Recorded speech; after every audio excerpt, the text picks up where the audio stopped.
Come now and find your place of rest. There is nothing else you need to do, nowhere else you need to be. The day, with all its demands and its moments of quiet strength, is complete. Allow the full weight of it to gently leave your shoulders. Feel it release from the muscles in your back, from the tightness in your hands.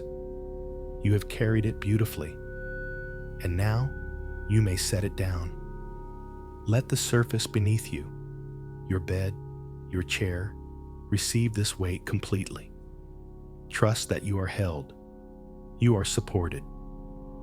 There is a deep and profound stillness waiting for you, just beneath the surface of the day's last thoughts. It has been here all along, patiently waiting for you to return. Let your body remember this stillness. Let it feel the simple, uncomplicated truth of being here, right now, in the safety of this space. Before we begin this journey together, just a quick moment. Write in the comments which part of this world you're listening from right now, and what time it is where you are. I'm curious, are you listening in the quiet of late night, or perhaps in the early morning hours when sleep hasn't come yet? Just leave a word or two, and then settle in. Because this time right now, is entirely yours. There is a gentle strength in knowing we are not alone in our quiet hours, a silent community of souls listening under different moons, different stars, all seeking the same peace. And now, with that thought, let the outside world fade. Your focus is here. This space is yours. We often think of a room as just a collection of walls, a floor, a ceiling. But tonight, let's consider it differently. Think of this room not as a container for your solitude, but as a sanctuary for your love. This is not an empty room. It is a quiet one. And in its quiet, it has become a vessel, holding the echoes of every laugh, every conversation, every gentle presence that has ever graced your life. The very air you are breathing is imbued with the memory of them. The question we will sit with tonight is not how to endure the silence, but how to listen to what it holds. How do we learn to inhabit this quiet space, not as the last one left, but as the keeper of a sacred trust? By the end of our time together, we will have walked a gentle path from the ache of absence to the quiet honor of guardianship. We will discover that you are not a survivor of loss, but a living library of love, a keeper of stories too precious to ever fade. But for now, our only task is to begin. It starts with this room. It starts with this breath. Feel the gentle rise and fall of your chest. Each breath is a quiet rhythm, a soft sweeping of the inner sanctum. With each inhale, you draw in peace. With each exhale, you release the day's lingering tension. Breathe in stillness and breathe out striving. There is nothing to achieve here. There is only being present to the profound reality of this moment. Consider the light in your room. Perhaps it is completely dark, a soft, velvety black that encourages the eyes to close and the inner world to awaken. Or maybe there is a sliver of moonlight tracing a pattern on the wall, a silent silver artist. Perhaps the gentle glow of a distant street lamp filters through the window, a soft amber reminder of the world sleeping outside. Whatever the light is, notice it without judgment. It is the perfect light for this moment. This light is part of your sanctuary. It illuminates the space where we will do this gentle work of remembrance. The shadows in the corners are not empty. They are just resting places, holding the quiet potential of memory. They are soft, peaceful, and hold no fear? This entire room, in this moment, is conspiring to bring you comfort. It is on your side. It is your partner in this journey. Think about the sounds, or the lack thereof. You might hear the gentle hum of the house settling for the night, the distant sigh of the wind, or perhaps a profound and beautiful silence. This silence is not a void. It is a canvas. It is the rich, dark soil from which our memories can bloom. For so long, perhaps, this silence felt like an enemy, a stark reminder of voices that are no longer there to fill it. But tonight, we will befriend it. We will learn to lean into it, to feel its vast, peaceful embrace. It is the silence of a library after closing, where every book on every shelf is waiting patiently, filled with stories of adventure and love and life. The silence is not empty. It is full. It is pregnant with everything you have ever loved. It holds the resonance of every cherished voice. You simply have to adjust your way of listening. Let your attention drift to the feeling of the blankets or sheets against your skin. Feel their texture, their weight.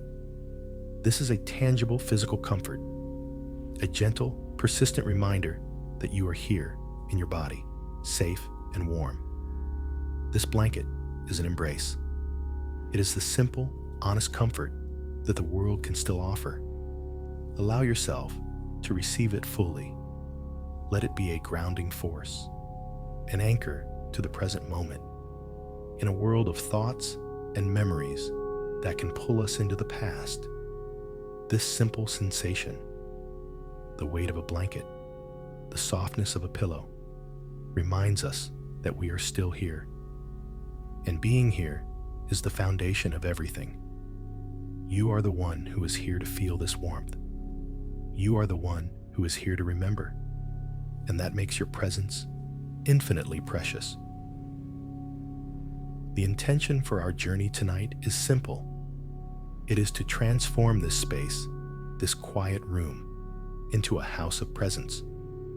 A place where you are not alone with your memories, but where you are in gentle communion with them. We are setting out to transform the very nature of remembrance itself, not as an act of sorrow, but as an act of profound and continuing love. We are not looking backward tonight. We are bringing the love of the past into the living, breathing sanctuary of the present. And you, dear friend, are the keeper of this sanctuary. Your heart is its hearth. Your breath is the gentle breeze that circulates through its halls. And your willingness to be here right now is the key that unlocks its door. So let us step inside together, into this quiet room, and begin. Let us begin with the silence. It is perhaps the first and most constant companion on this new path. It is a profound quiet that settles in the spaces they used to occupy. The space in the chair beside you. The space on the other side of the bed. The expectant space in the air that once waited for the sound of their footsteps on the floor, or the gentle clink of their favorite cup being set down. This silence can, at first, feel like a vast emptiness, a hollow ache in the world. It can feel sharp, definitive, a stark announcement of what is gone. We have all felt that edge. We have all felt the way the world can suddenly go quiet. And in that quiet, we feel a profound sense of being alone. But tonight, we will approach this sacred silence differently. We will sit with it, not as an adversary, but as a teacher. We will learn its language and discover the unexpected comfort it holds. For this silence, you see, is not an absence. It is a presence. It is the quiet, reverent space that love leaves behind. Imagine this silence not as a void, but as a deep, clear lake at dawn. When the world is still, the surface of the lake is like a perfect mirror, reflecting the sky, the trees, the first light of morning. The water is not empty. It is simply still. And because it is still, it can hold a perfect image of the world around it. Your silence is like this. It is a vast, reflective surface, and it has become so still that it can now perfectly hold the memory of everything it has ever known. It holds the echo of every laugh, every word of advice, every silly song hummed off key. The noise of the everyday world has subsided, and in its place, this profound stillness allows those precious reflections to appear with breathtaking clarity. The echo is not the sound itself, but it is undeniable proof of the original, beautiful sound. And this silence is the perfect chamber for those echoes to resonate within. It does not erase them, it preserves them. So let us try an experiment, just for a moment. Instead of trying to fill the silence, let us listen to it. Gently close your eyes, if you haven't already, and simply listen. What is the texture of the quiet in your room? Is it a heavy, velvety silence, like a thick blanket? Or is it a light, airy silence, like the space between snowflakes? There is no right or wrong answer. Simply notice. Notice the way it fills the room, touching every surface, resting in every corner. And now, breathe into it. Take a slow, gentle breath and imagine your breath traveling out into the quiet, exploring its vastness. And as you exhale, feel yourself sinking a little deeper into its embrace. This is not the silence of being ignored. It is the silence of being held. It is a listening space. It is listening to you, and it is holding with infinite patience everything you carry in your heart. Consider this. Silence is the canvas upon which sound is painted. Without the silence, there would be no music, only noise. The composer understands the power of the rests between the notes, the moments of quiet that give the melody its meaning and its emotional weight. Your life has been a beautiful, complex symphony filled with the music of those you loved. Now, you are in a passage of profound rest. This quiet is not the end of the song. It is the space that gives all the notes that came before it their eternal significance. It is the pause that lets the final, beautiful chord hang in the air, shimmering with all the feeling it contains. By sitting in this silence, by honoring it, you are honoring the music.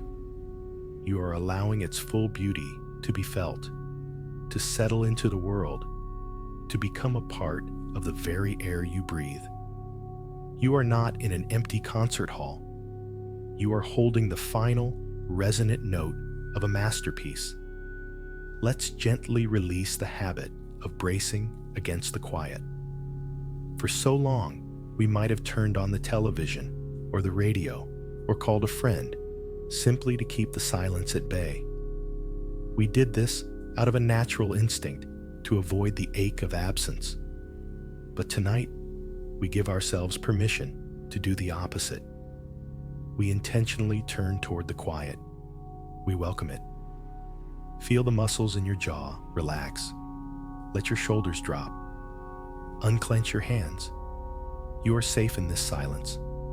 Nothing is being asked of you here. You don't have to perform, or be strong, or figure anything out. You only have to be. And the silence is the perfect environment for just being. It's like the deep, dark soil for a seed. On the surface, it looks like nothing is happening. But beneath, in the quiet, in the dark, a profound transformation is taking place. The silence is the soil for your soul right now. It is nourishing you, holding you, giving you the space you need to integrate all the love you've been given. As you continue to breathe, you may notice that the silence has a sound of its own. It is not an absence of noise, but a presence of subtle vibration. Perhaps you can hear the faint, low hum of your own body, the quiet rhythm of your own life force. Perhaps you can feel, more than hear, the deep, slow pulse of the sleeping world outside your window. This is the sound of being, the sound of life continuing in its most elemental form. And in this deep listening, you may begin to feel how you are connected to it all. The silence is not isolating you. It is connecting you to a deeper, quieter reality. It is the background frequency of the universe. And by becoming still, you are attuning yourself to it.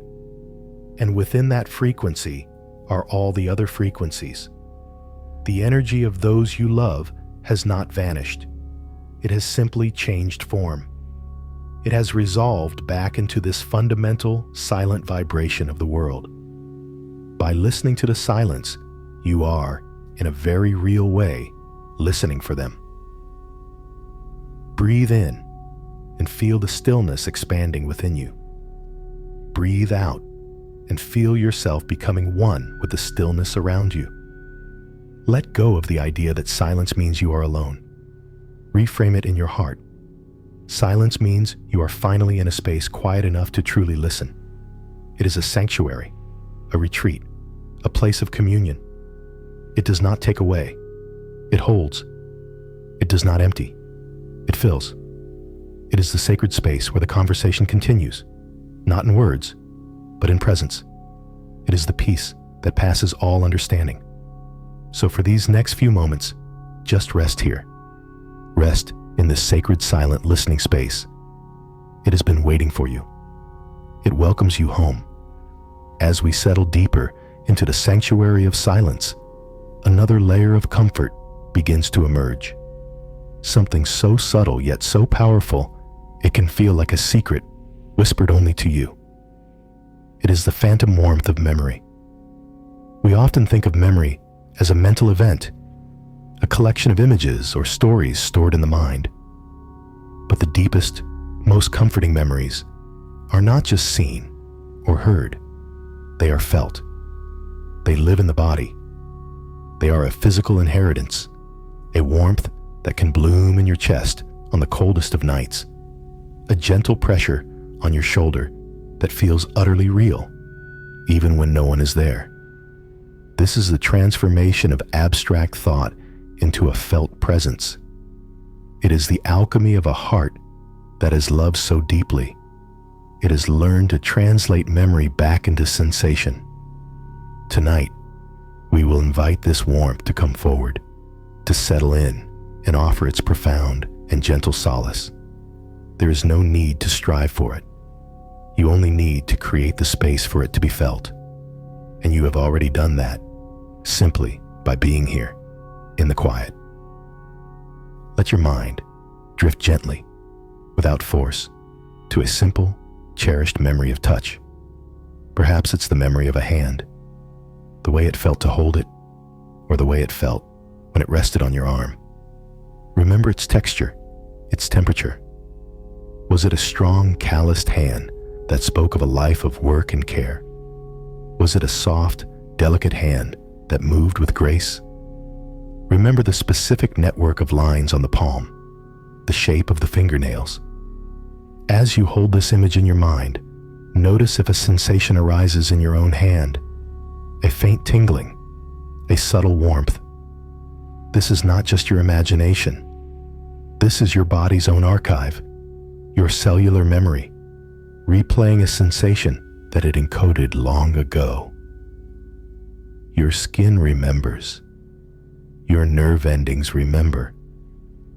The warmth is a real, neurological echo of a love that was once physically present. Let yourself feel it. Let that phantom warmth spread from your hand up your arm, a gentle current of comfort. It is a reminder that the connection was real, and that its imprint on your very being is permanent. Now, let's listen with the ear of memory. Think of a specific laugh, not just a generic idea of laughter, but one particular, unforgettable laugh. The one that could make you smile no matter what. Can you hear its unique melody? The way it would start low and then bubble up? The little catch of breath at the end? As you focus on this sound, what happens in your body? Perhaps a smile gently forms on your lips without you even trying. Perhaps you feel a lightness in your chest, a gentle vibration in your heart space. This is the body remembering joy. The sound wave of that laughter may have dissipated long ago, but its energetic pattern is stored within you. Hearing it in your memory is like playing a beloved record. The music is not physically in the room, but its effect on you is just as real. It changes your state. It lifts your spirit. Breathe into that feeling.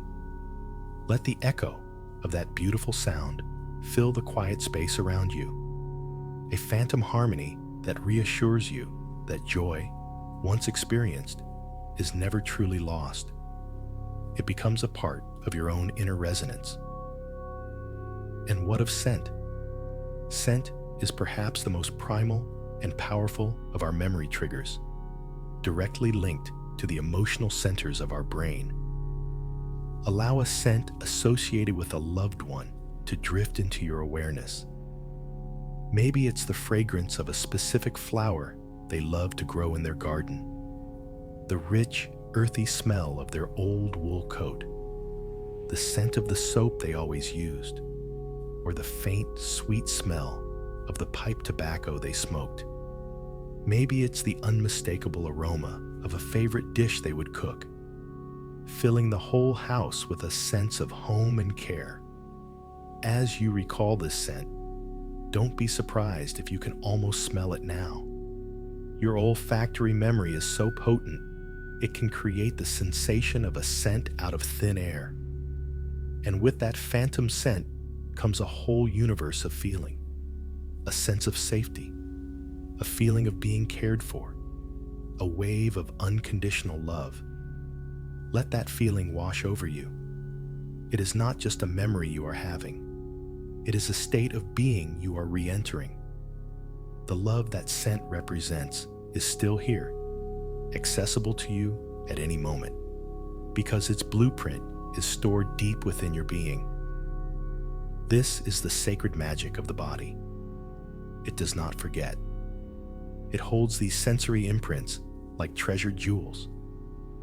And as we relax deeper into stillness, as the noise of the present day recedes, these imprints are allowed to surface. They are not ghosts. They are gifts. They are the lingering warmth from a sun that is set, a warmth that has been absorbed so deeply by the earth that it continues to radiate out long into the night. You are that earth. You have absorbed a lifetime of warmth, of presence, of love. And now, in the quiet of your own night, you can feel it radiating back to you, from you. It is your own love, reflected back. This is why it feels so comforting, so deeply familiar. It is the phantom warmth of your own heart, responding to the call of memory. It is a conversation between your past and your present, happening in the language of sensation, a language far older and deeper than words. So, let this warmth settle. Invite it to become a physical presence in your body as you lie here. Feel it as a gentle, soothing weight in your chest, like a sleeping cat curled up on your heart. Allow it to pool in your belly, a soft, glowing ember of peace and contentment. Let it be a gentle heat in your hands and feet, a sign that your entire body is relaxing and receiving this comfort. This is not an act of wishing or wanting. It is an act of allowing. You are simply allowing what is already there to be felt. The love did not go anywhere. It was absorbed. It became a part of your physical structure, your energetic field. And now you are giving yourself permission to feel its enduring presence. It is a blanket of warmth, woven from 1,000 tiny moments of connection. A hand on the shoulder, a shared smile, the scent of rain on a summer afternoon spent together, a whispered word of encouragement. All these moments have become you. They are the phantom warmth that will hold you as you drift toward sleep. You are not trying to bring them back. You are recognizing that in the most essential way, they never left. Their energy, their warmth, their love has been composted into the very soil of your being. And from that rich soil, these beautiful sensory memories now bloom. They are perennials in the garden of your heart. And tonight, you are simply walking through that garden, feeling the warmth of the sun on your skin, smelling the fragrance of the blossoms, and knowing with a deep and quiet certainty that you are home. As we rest in this warmth, held by the gentle presence of memory, let us turn our attention to a unique and sacred role that you may now find yourself inhabiting. It is the journey of the last witness. This is a path that few are asked to walk, and it can, at times, feel overwhelmingly surreal. To have attended so many farewells, to have held so many hands as they grew frail, to have seen so many beautiful, vibrant stories reach their final chapter.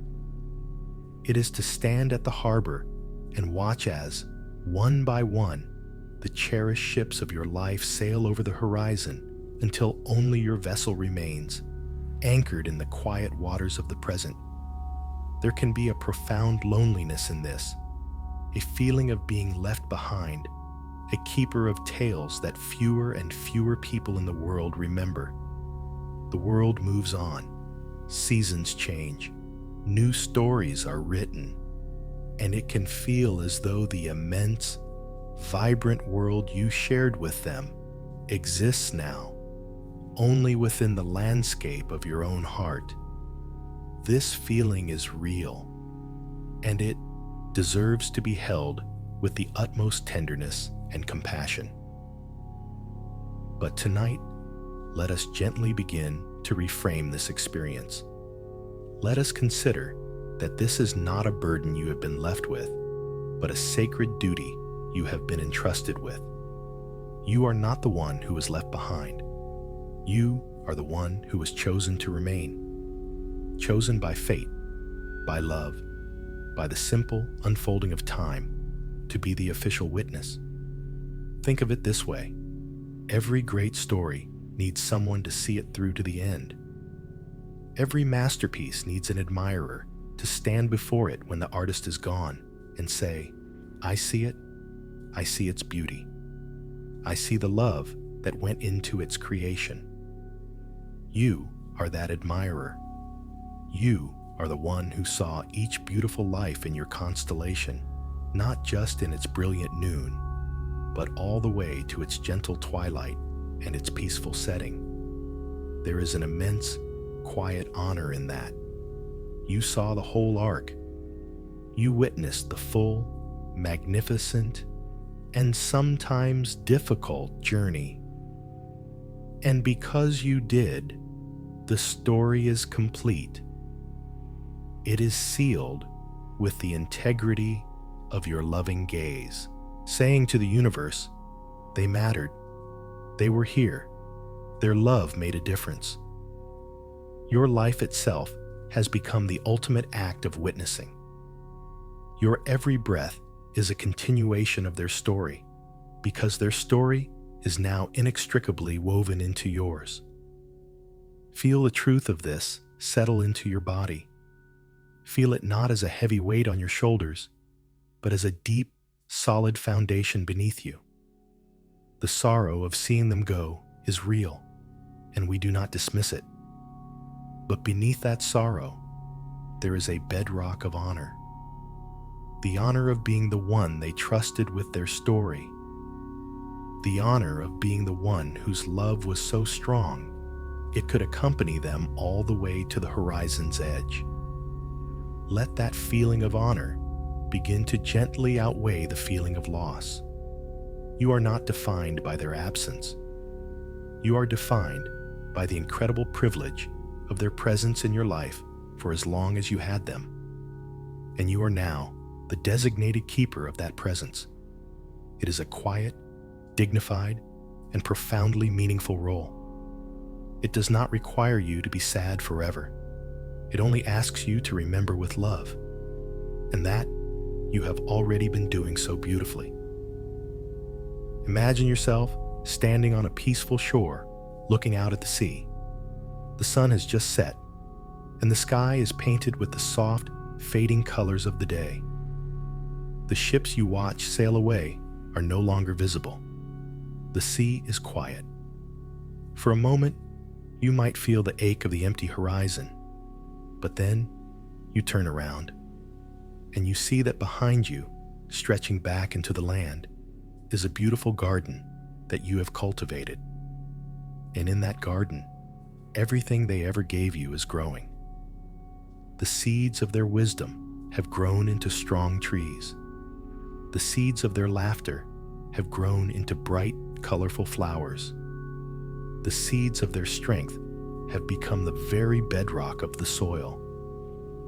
You are not just the witness who watched the ship sail away. You are the gardener who has tended to the precious cargo they left on your shore.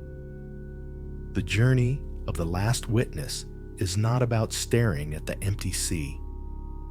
It is about turning your loving attention to the magnificent garden of legacy that now thrives within you and because of you. It is a living, breathing testament to all that was and all that still is. So as you lie here, on the cusp of sleep, allow this new perspective to gently cradle you. You are the witness. You are the guardian. You are the keeper of the flame. And this is not a lonely vigil. It is a position of silent, immense strength. Your heart has been tempered in the fires of both great love and great loss, and it has emerged not broken, but stronger, more compassionate, and with a depth that few will ever know. You have earned this peace. You have earned this rest. Lay down the weight of your watch, just for tonight. The stories are safe within you. The garden is well tended. You have seen them home. And now, you can come home to yourself and rest. Now, let us speak of grief itself. Let us hold this powerful and often misunderstood companion with gentleness and curiosity. For those who have walked the long path of the witness, grief is not a visitor. It is a resident. It has moved into the house of your heart. In the beginning, this resident can be loud, demanding, and utterly disruptive. It can feel like a raw, jagged wound, a sharp edge that tears at the fabric of your days. This is the acute phase of sorrow, a necessary and natural response to profound loss. It is the body's and the soul's honest outcry in the face of an unthinkable reality. There is no shortcut through this fire. It must be honored. It must be felt. It is the searing pain that cauterizes the wound, a brutal but necessary part of the healing process. Many of us fear this stage. We fear it will consume us, that its intensity will never fade. And for a time, it can feel all-encompassing, a storm that blots out the sun. But you have weathered this storm. You have stood in the wind and the rain, and you are still here.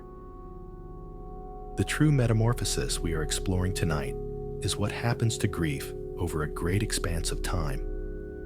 It is a process of alchemy, as slow and certain as a stone being smoothed by a river. The sharp, jagged edge does not simply disappear, but it is worn down by the constant, gentle current of days, of seasons, of new sunrises.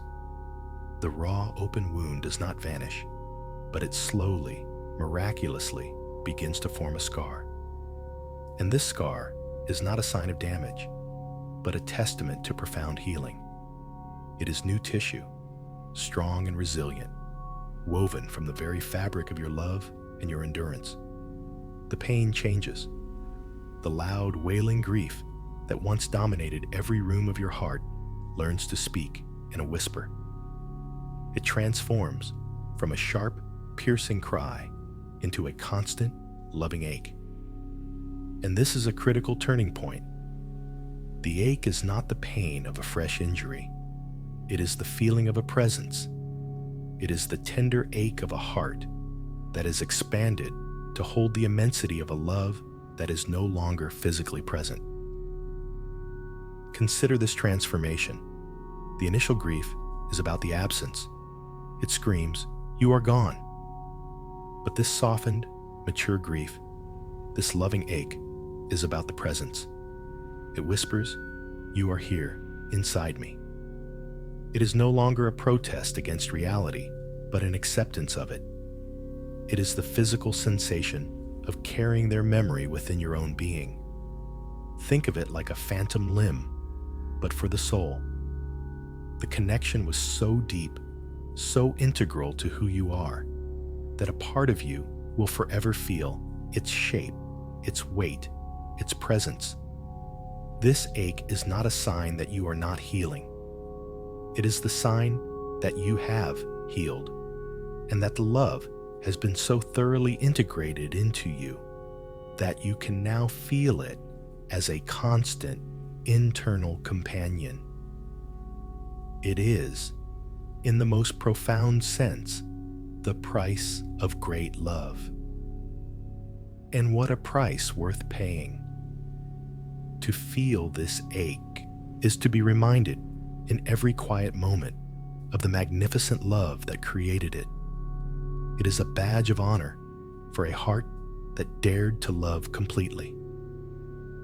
This is the journey from grief to guardianship. In the beginning, you were the griever, overwhelmed by the waves of sorrow. But over time, as you learned to navigate these waters, you became something else. You became the guardian of the love that remains. Your heart transformed from a place of wreckage into a sacred vessel, a sturdy ark designed to carry the precious legacy of those you loved through the flood of time. The loving ache is the hum of the ark's engine, the gentle vibration that tells you the journey is still underway. You are no longer just mourning what was lost. You are actively tending to what was left behind. You are the keeper of the flame, and the ache is the warmth the flame gives off, a constant reminder of its living presence within you. This shift in perspective is everything. It moves you from a position of victimhood, "I have lost so much," to a position of sacred purpose, "I have so much to protect." Let us do a small meditation on the heart itself. Gently bring your awareness to the center of your chest. You don't need to visualize a perfect anatomical heart. Just feel the energetic center of your being. As you breathe, imagine your breath flowing into and out of this space. With each inhale, feel it expanding. With each exhale, feel it softening. Now, allow yourself to feel the truth of what this heart has held. It has held soaring joy, the simple comfort of a shared meal, the thrill of adventure, the peace of a quiet evening. And it has also held the profound sorrow of goodbye. It has held it all. It is broken, and it has mended itself, stronger than before. Feel its immense capacity. Your heart is not a fragile thing. It is the most resilient organ you possess, not just physically, but spiritually. It is designed to expand. And now, feel it expanding to hold two seemingly opposite things at once: the deep sorrow of their physical absence and the immense gratitude for their beautiful presence in your life. See if you can let these two feelings coexist in your heart space without conflict. They are not enemies. They are two sides of the same golden coin of love. The sorrow is the measure of the love's depth. The gratitude is the measure of the love's worth. One cannot exist without the other. Let them mingle. Let them dance. Let them merge into a single, complex, and beautiful feeling. This feeling is the loving ache. It is bittersweet, yes, but it is also whole. It is the taste of a life lived with an open, courageous heart. It is the signature emotion of the guardian. By allowing yourself to feel this, you are not wallowing in sadness. You are standing in the full, complete truth of your love story. You are honoring every single chapter, from the beautiful beginning to the heart-wrenching end and the quiet, loving epilogue that you are now living. So, as you drift towards sleep, let go of any lingering idea that you should be over it by now. The love you carry is not a sickness to be cured. It is a treasure to be guarded. The loving ache in your heart is not a symptom of brokenness. It is the gentle, steady pulse of a love that has transcended time and separation. It is your companion, your guide, your reminder of the profound truth that what is loved so deeply is never truly lost. It changes form. It transforms from an external presence to an internal strength. And you, the guardian, have been given the sacred honor of overseeing this beautiful, mysterious, and lifelong metamorphosis. Rest now, guardian. Your heart is full, and it is safe. Let us now gently lift our perspective, zooming out from the intimate feeling in our hearts to behold a much larger pattern, a vast and shimmering work of art that only you can truly see. Imagine, for a moment, that your life and the lives of those you have loved are threads of different colors, woven together into a great tapestry. When they were with you, you were both weavers, working side by side at the loom. You saw the colors intermingling. You felt the rhythm of the work. You saw the pattern emerging day by day, moment by moment.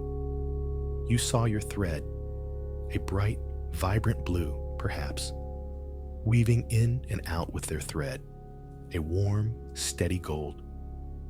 You created patterns together, the pattern of a shared home, the pattern of a family holiday, the intricate pattern of a long conversation that stretched late into the night. It was a living, growing creation, and its beauty was in its becoming, its constant unfolding. You could not see the whole design, for you were too close to it, too beautifully entangled in the process of its making. You only knew the joy of the weaving. Then, one by one, their threads came to an end. At the loom, you felt the shuttle go still beside you. The steady rhythm faltered, and from your close perspective, all you could see was the raw, frayed end of a golden thread, a place where the pattern abruptly stopped. And this is where the pain resides, in that single, severed thread. In the jarring halt of a beautiful color, it can feel like the tapestry is ruined, unfinished, a beautiful work now permanently flawed by this ending. This is a natural perspective when you are still sitting at the loom, your own hands still weaving. From this vantage point, the ending of their thread is the most prominent feature. It is a source of profound sorrow, a stark reminder of the unfinished song, the story cut short. But tonight, I invite you to do something remarkable. I invite you to stand up from the loom, to step back, and to look at the tapestry from a distance. as you step back, your perspective shifts. You are no longer focused on that one frayed end. Instead, for the first time, you can see the entirety of the section that you wove together. You can see the complete and perfect pattern their golden thread made with your blue one. You see not its ending, but the whole of its journey. You see how it shimmered, how it brought warmth and light to your own color, how it created designs of such intricate beauty and strength that your own thread could never have made alone. You see that its contribution was not unfinished, it was whole. It was a complete and perfect statement of color and light, woven into the fabric of your own being. From this new perspective, the ending of the thread is not a flaw. It is simply the point at which that thread's magnificent contribution to the whole was complete. You are now the sole custodian of this finished work. You are the only one who can step back and see the full picture. Others may have seen parts of it. They may have admired a small section, a particular pattern of your shared lives. But only you, the one who wove alongside them, now hold the completed tapestry in your hands. You are the only one who can see how all the different threads, the thread of a parent, a partner, a child, a dear friend, wove together to create the masterpiece of your life so far. You are the curator of this immense and unseen gallery. This is an incredible sacred privilege. You are not holding a collection of painful endings. You are holding the breathtaking evidence of beautiful, completed lives. You are the only one who knows the full story of the weave, the moments of tension and release, the places where the colors blended in unexpected harmony, the sturdy, hidden knots of forgiveness and love that hold the whole thing together. Let this feeling of awe, rather than loss, begin to fill you. Imagine holding this vast, shimmering tapestry. Feel its weight, its substance. It is not an ethereal, wispy memory. It is a real, tangible creation. Run your hands over its surface. Feel the different textures. Here is a rough patch of difficulty that you navigated together, making the weave stronger. Here is a soft, silken patch of pure joy, shimmering with light. Here is a simple, plain section of ordinary, comfortable days, the quiet background that made the vibrant patterns stand out. It is all there. Nothing is lost. It has simply been completed. And you, as the holder of the tapestry, have a new role. Your job is no longer to weave with them, but to preserve and honor the work you created. Your job is to behold its beauty, to understand its intricate patterns, and to carry it forward into the future, a testament to the love that created it. As you continue to live, your own blue thread continues to weave. But it is not weaving alone. It is weaving from this point onward, carrying the influence and the beauty of all the other threads within it. The gold of their thread is now part of the blue of yours. It has changed your color, deepened your hue, added a shimmer of resilience and wisdom that was not there before. You are not weaving a new separate tapestry. You are continuing the great work, and the patterns you weave now are richer, more complex, and more meaningful because of the sections you wove together. The tapestry is not over. It is simply in a new phase of creation, a solo passage that is informed by the beautiful duets that came before. And when you feel lonely, when you miss the rhythm of weaving with them, you can pause, step back, and unfurl the magnificent work you have already completed. You can look upon it and say, Look what we made. It is beautiful, it is whole, and it is mine to carry. So as you drift into sleep, let this image of the tapestry hold you. See it hanging in the quiet gallery of your heart, illuminated by a soft, gentle light. It is a map of your love. It is the proof of a shared journey. It is a work of art that is both finished and unfinished, a perfect paradox. The parts you wove together are complete, sealed in time, eternally beautiful. And your own thread continues, extending the pattern in new and unexpected ways, carrying the legacy of every color that has ever touched it. There is no need for sorrow in this gallery, only a profound, quiet, and deeply comforting sense of awe. You are not left with nothing. You are left with everything. You are left with the art. Rest now in the silent, shimmering beauty of all that you have created together. Let us now leave the silent gallery of the tapestry and step out into a different kind of sanctuary, one that is not woven, but grown. Imagine your inner world, the vast landscape of your heart and soul, as a timeless and beautiful garden.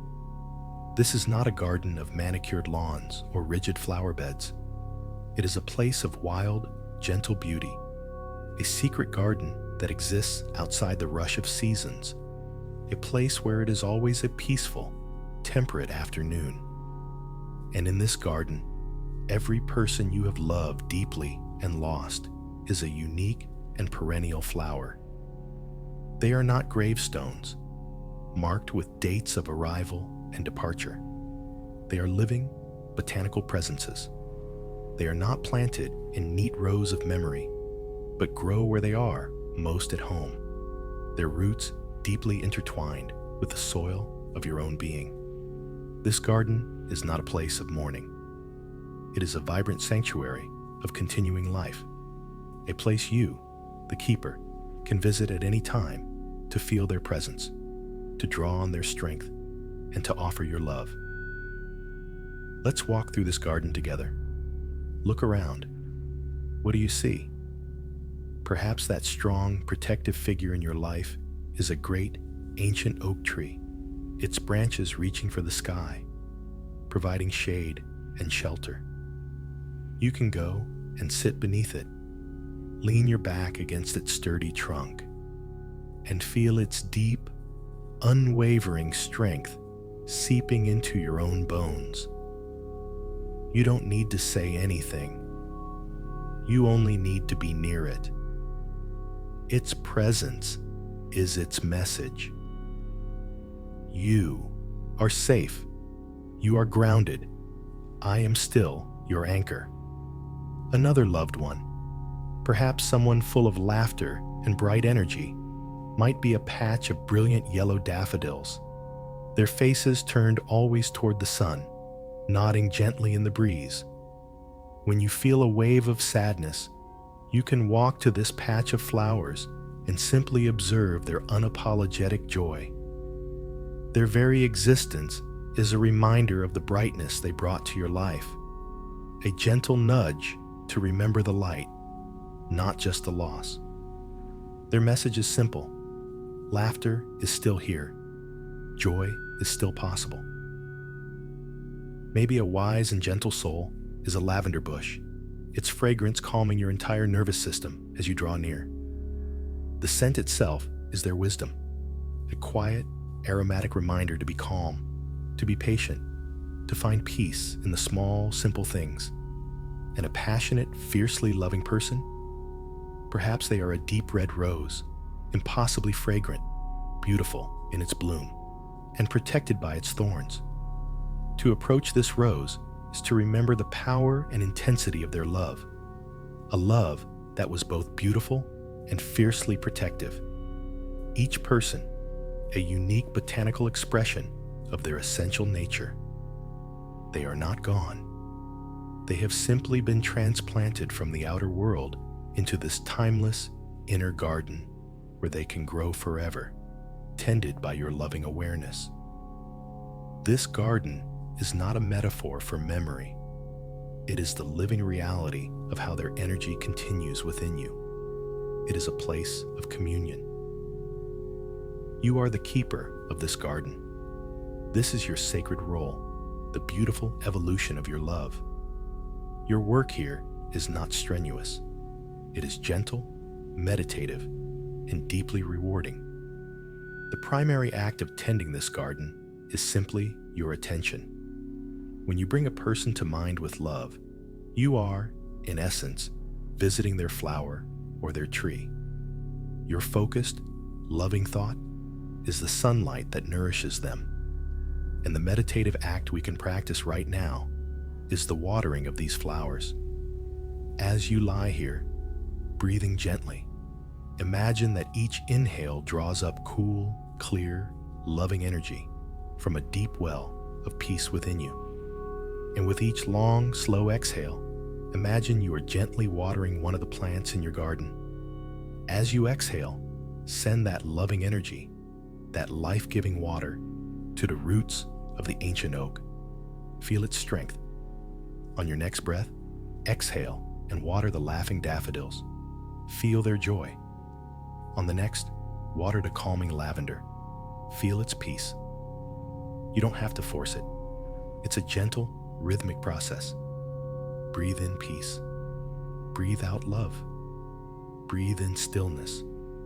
Breathe out gratitude. With each breath, you are tending to your garden. You are nurturing the living presence of your loved ones within you. And notice what happens as you do this. The garden becomes more vibrant. The colors grow richer. The fragrances more distinct. The entire sanctuary hums with a quiet, peaceful energy. This is not a one-way process. As you water the plants, they nourish you in return. As you offer your loving attention to the oak, you feel its strength flow back into you. As you tend to the daffodils, their joy becomes your own. As you breathe with the lavender, its calm settles your own heart.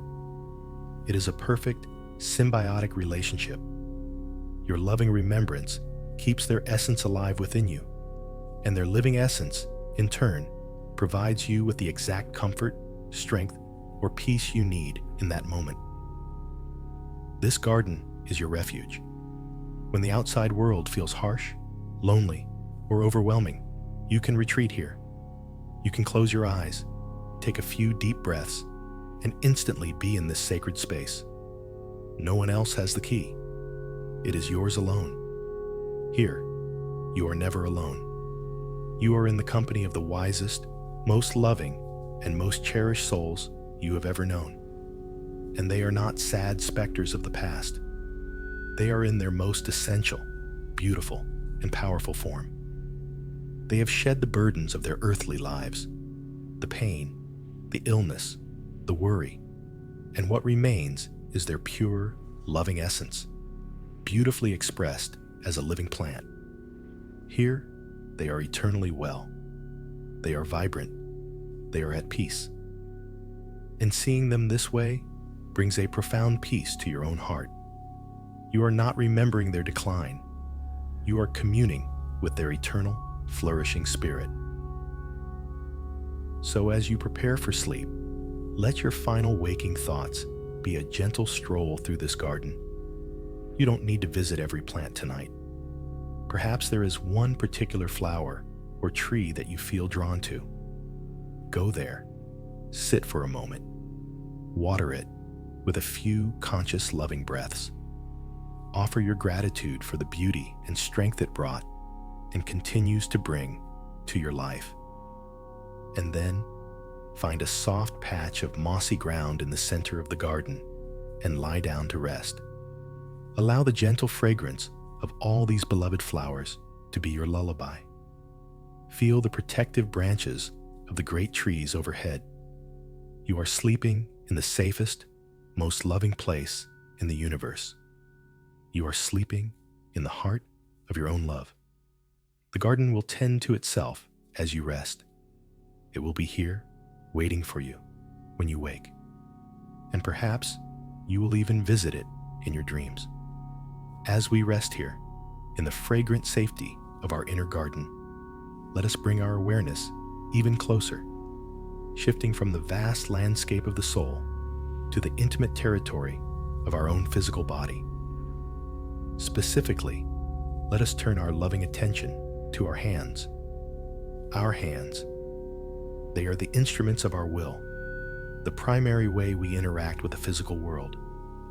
They build, they mend, they create, they comfort. But tonight, let's consider them not for what they do, but for what they remember. Your hands are living archives of connection. They hold a library of touch, a history of every hand they have ever held, every shoulder they have ever patted, every tear they have ever wiped away. The skin, the muscles, the very bones of your hands are imprinted with the memory of every significant physical interaction of your life. They are the silent, faithful scribes of your heart's journey. And in the quiet of this moment, we can learn to read the stories they hold. Let your hands rest comfortably, wherever they may be. Perhaps they are resting on your chest, or at your sides, or gently clasped together. There is no need to move them. Simply bring your full, gentle awareness to them. Feel their weight. Feel the temperature of your skin. Feel the subtle tingle of energy at your fingertips. Now, without striving, let a memory of touch arise. Think of the last time you held the hand of someone you dearly miss. Let the memory be as physical as possible. Remember the feeling of their skin against yours.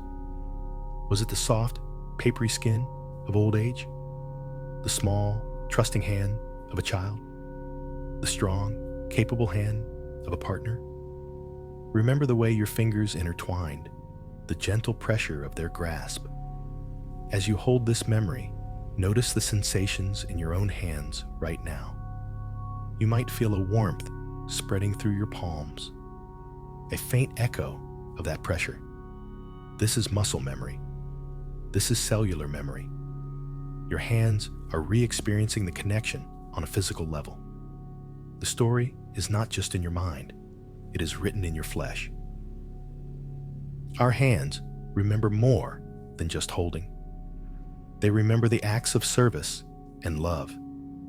Think of the meals your hands have prepared, both for them and with them.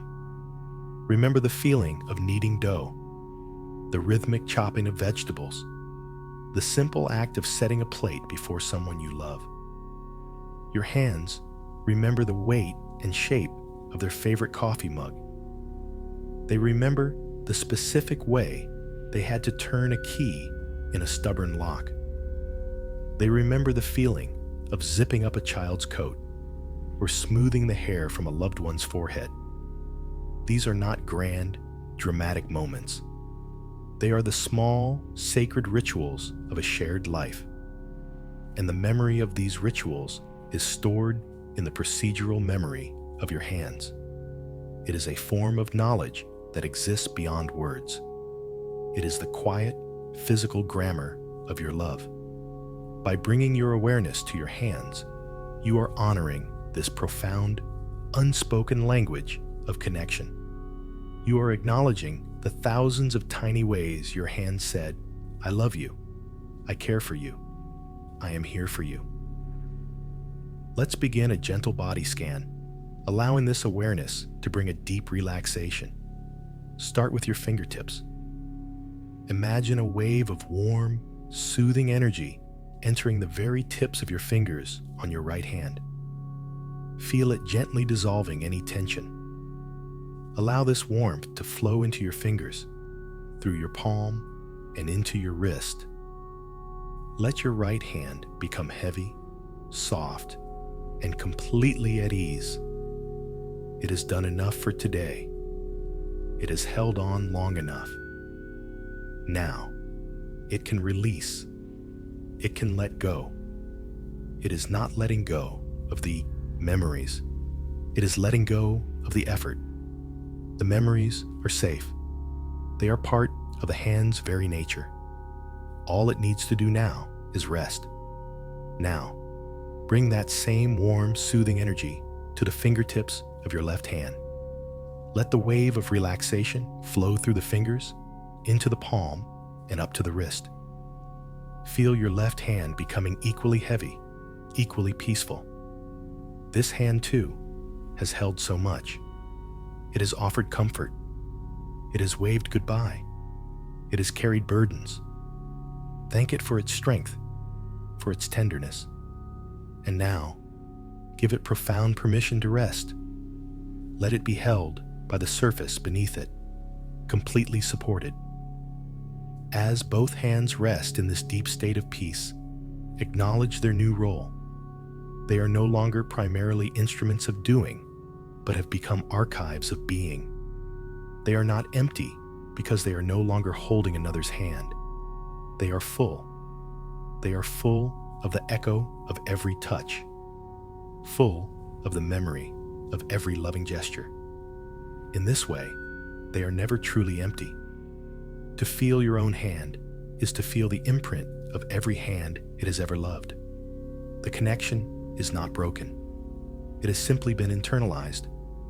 The warmth you once received from another's touch, you can now generate from within, simply by remembering. The comfort you once felt from an arm on your shoulder now lives as a permanent potential within the cells of your own skin. The legacy of their touch has become a part of your own physical being. You carry their comfort in your own hands. You carry their strength in your own arms. Now, allow that wave of warmth and relaxation to flow from your wrists up into your forearms. Feel the muscles softening, releasing. Let the warmth travel past your elbows and into your upper arms. Feel your shoulders, which have carried so much weight for so long, finally begin to drop, to melt, to release their long-held burdens. Your arms, like your hands, are repositories of memory. They remember every embrace. They remember the feeling of wrapping around someone in a hug, the perfect fit, the shared warmth, the feeling of home. They remember the effort of lifting and carrying, of supporting others. As you allow your arms to relax completely, you are not forgetting these embraces. You are absorbing their strength. The memory of every hug you have ever given or received has contributed to the person you are today. That strength is now yours. That comfort is now yours. You are held by the memory of every embrace you have ever known. Let that collective, phantom embrace be your blanket tonight. The stories your hands remember are a testament to a life rich with connection. They tell a story not of loss, but a profound and beautiful interaction. They are the living proof that you did not walk this path alone. You walked it hand in hand. You walked it arm in arm. And while you may walk a different path now, the imprint of their journey alongside you is forever etched into your very skin. It is a legacy of connection held not just in your mind, but in the quiet, faithful, and miraculous archives of your own body. So let your hands and arms sink into a state of profound rest, heavy and warm and deeply peaceful. Their work is done for the day. Their stories are safe. They have earned their stillness. From the tangible, feeling presence in our hands, let us now turn our awareness to something even more fundamental, more constant, and yet almost entirely unnoticed. Let us turn our attention to the breath. All day long, it happens without our conscious effort. A gentle, rhythmic tide, pulling in the air of the world and releasing it back again. It is the most basic sign of our aliveness, the quiet engine that runs the whole miraculous machine of our body. We can go for days without food, for hours without water, but only for minutes without this breath. And yet, we so rarely pay attention to it. Tonight, we will honor this simple, automatic, and profoundly sacred act, and we will explore the idea that as the last witness, your breath has taken on a new and beautiful significance. You are no longer just breathing for one. You are breathing for more than one. You are, in a very real way, carrying on their share of the world's air. Consider the sheer physical reality of it. Every person you have ever loved lived their entire life on the breath. Each laugh was carried on an exhale. Every word of wisdom was formed as air passed over their vocal cords. Every moment of surprise was a sharp inhale. Every sigh of contentment was a long, slow release. Their life was a long and beautiful song, played on the instrument of the breath. Now, their song has ended. The instrument has fallen silent. The world's great, shared atmosphere no longer flows through their lungs, but it flows through yours. The same air, the same molecules of oxygen and nitrogen that they once breathed, you are breathing now. In this direct, physical way, you are in constant communion with them. The boundary is not as solid as it seems. The breath connects us all, the living and the remembered, in one vast, continuous ocean of air. Let's gently reframe the act of breathing, not just as a biological necessity, but as an act of honor, an act of continuation. Each breath you take is a quiet, unconscious tribute to the breaths they can no longer take. When you breathe in, you are not just taking in oxygen for your own cells. You are also drawing in the life force of the world on their behalf. You are continuing the conversation with life for them. And when you breathe out, you are not just releasing carbon dioxide. You are releasing a small measure of love, of memory, of their story back into the world. Your every breath has become a quiet, poignant act of legacy. It is a vow, spoken in the silent language of the body, that says, "As long as I am breathing, you are not forgotten. As long as this air fills my lungs, a part of you is still connected to this world through me."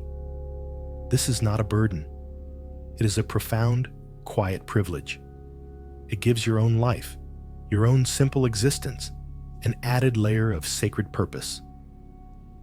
Let's practice this now, in a gentle, contemplative way. Bring your awareness to the tip of your nose. Feel the cool air entering your nostrils as you inhale. Follow that breath as it travels down your throat and fills your lungs. Feel your chest or your belly gently rise. Pause for a moment at the peak of the inhale, feeling the fullness of life, the fullness of this present moment. Now, exhale slowly.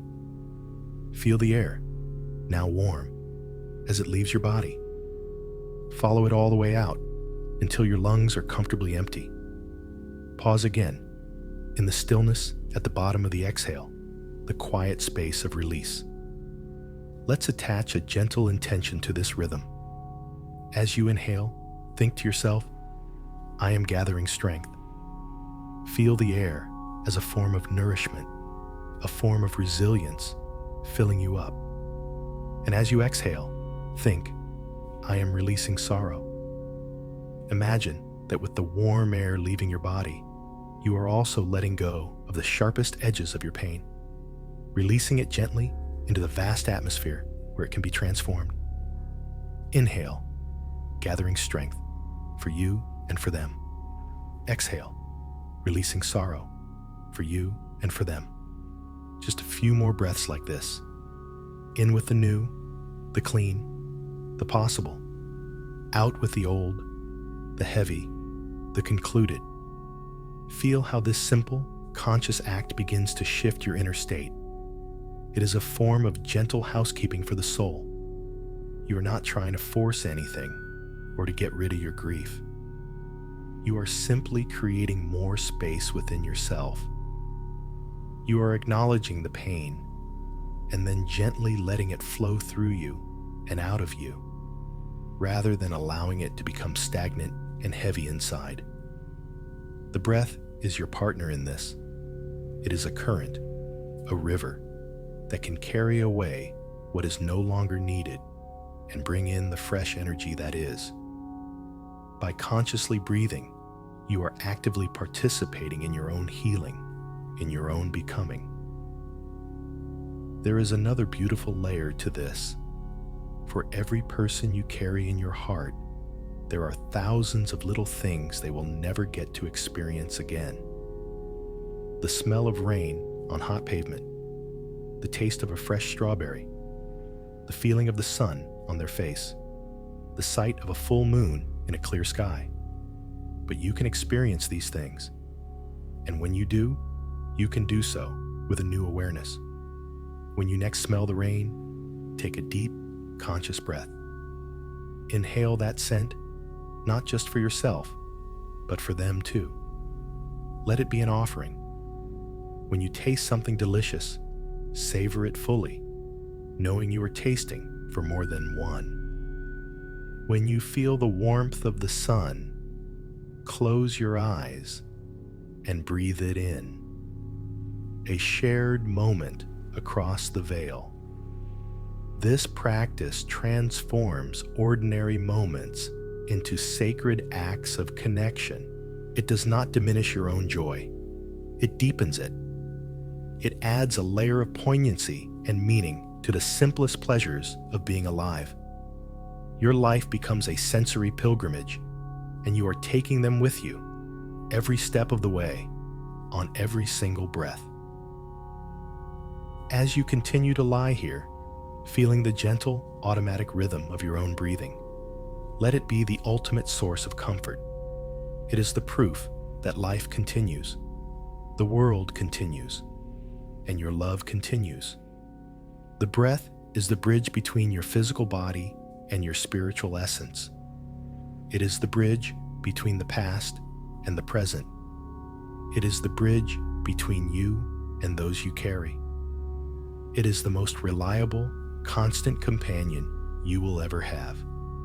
It was there for your first cry, and it will be there for your final release. And for all the moments in between, it is your anchor, your nourishment, and your prayer. So rest now in that rhythm. Let it be the gentle wave that rocks you to sleep. Inhale peace. Exhale love. You are breathing beautifully, and it is more than enough. As the steady, rhythmic tide of the breath carries us deeper into a state of peace, let us gently approach a feeling that can often be our greatest source of pain and our greatest source of misunderstanding. Let us approach the feeling of being alone. This word, alone, can land with such a heavy, definitive thud in the heart. It can conjure images of emptiness, of isolation, of a world that is vibrant for others, but has grown quiet and gray for you. To feel alone is to feel a separation, a disconnection from the warm, humming web of life. It's the feeling of being the last one in the room after the party is ended, the quiet ache of a house that feels too big, the sorrow of a story that you can no longer share with the one person who would truly understand. This feeling is a valid and profound part of the human experience, especially for the one who has walked the path of the last witness. We will not deny this feeling. We will not push it away. Instead, we will get very curious about it. We will pick it up, hold it gently to the light, and initiate its great transformation. Let's look closely at the word itself. A-L-O-N-E. What if we were to place a tiny space in it? A little breath, a small shift in perception? What if we were to see it not as alone, but as all one? At first, this may seem like a simple play on words, a clever but hollow comfort. But I invite you to feel into the deeper truth it contains. The journey of profound love and profound loss does something remarkable to the boundaries of the self.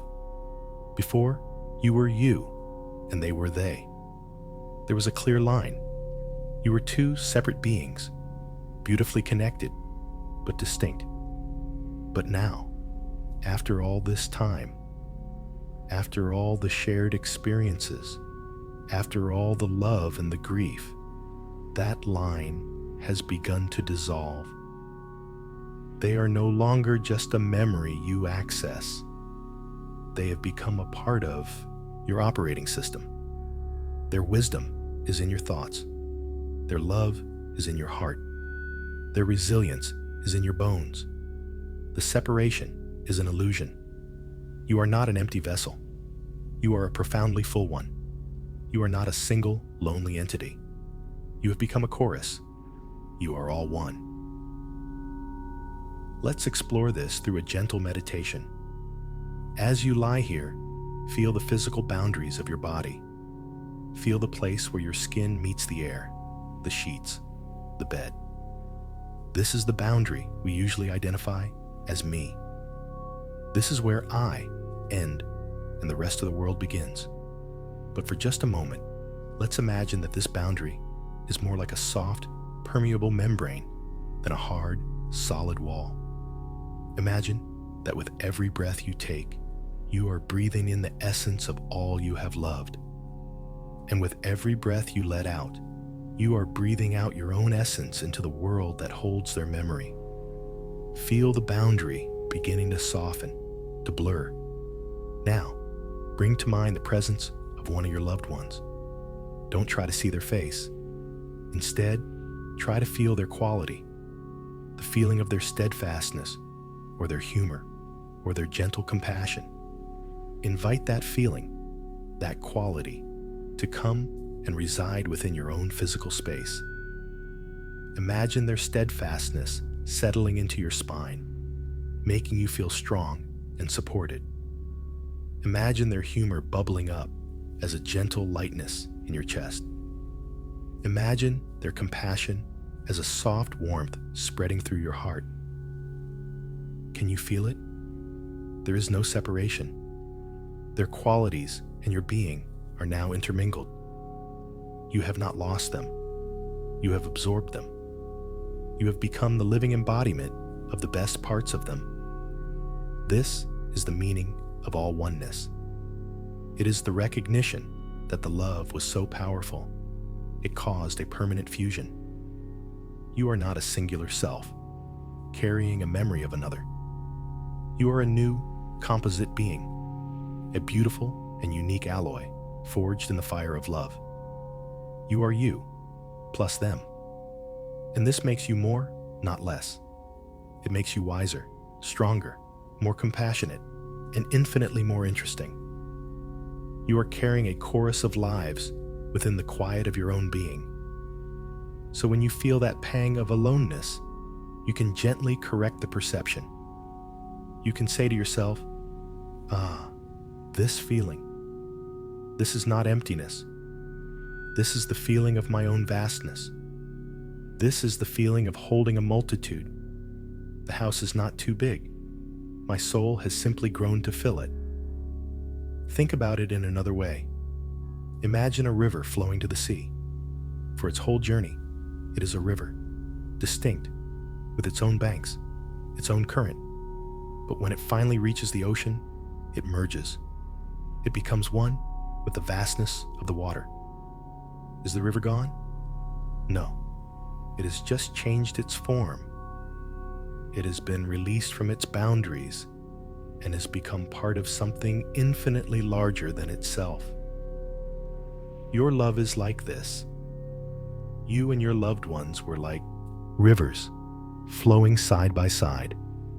Now, they have reached the ocean of eternity, but you, in your love for them, have become an estuary, a magical place where the river and the ocean meet and mingle. You are both. You are still your own beautiful flowing river of a life, but you are also inextricably mixed with the vast, timeless ocean of their presence. You are the meeting place. You are the sacred space where the finite and the infinite dance. This is not loneliness. This is holy ground. This is all oneness. This feeling of all oneness does not erase the sadness. We can still miss their physical form, their voice, their touch, but it places that sadness in a new context. The sadness is no longer the wail of an abandoned soul, but the tender, poignant ache of a love that has transcended all boundaries. It is a holy ache, a beautiful ache. It is the feeling of your own heart, stretched to a capacity you never thought possible. So when the feeling of being alone arises, try this. Place a hand on your heart, feel its steady beat, and whisper to yourself, "We are here.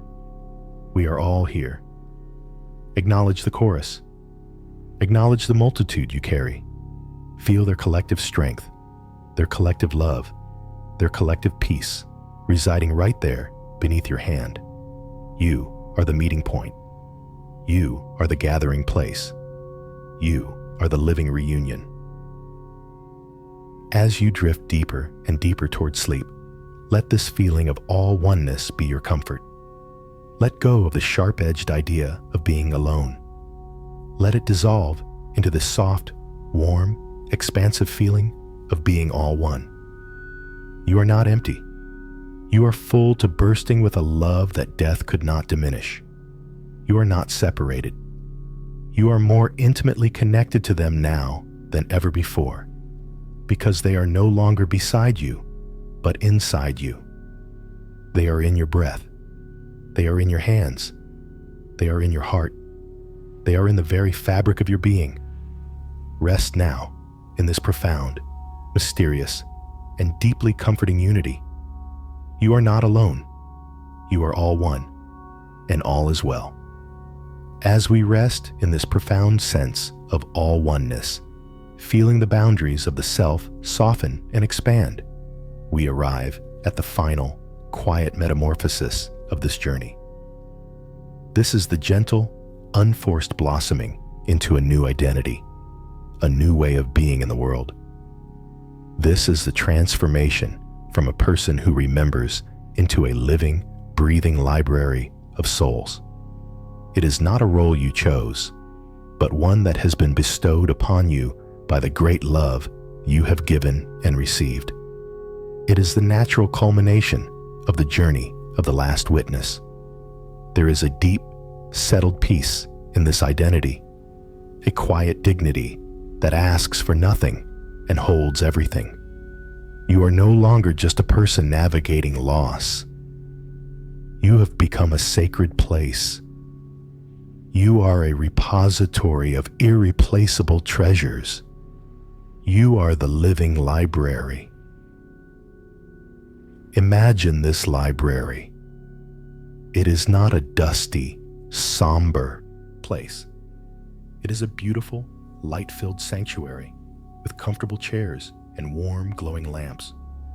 The air is calm and smells faintly of old paper and wisdom. And the shelves, these shelves are the architecture of your heart, the corridors of your mind.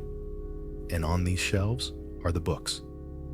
Each memory you hold is a treasured volume. Each story you can tell is a sacred text.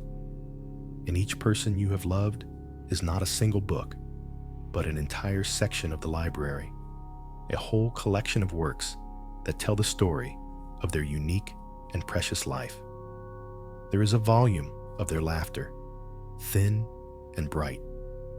There is a heavy, leather-bound encyclopedia of their wisdom.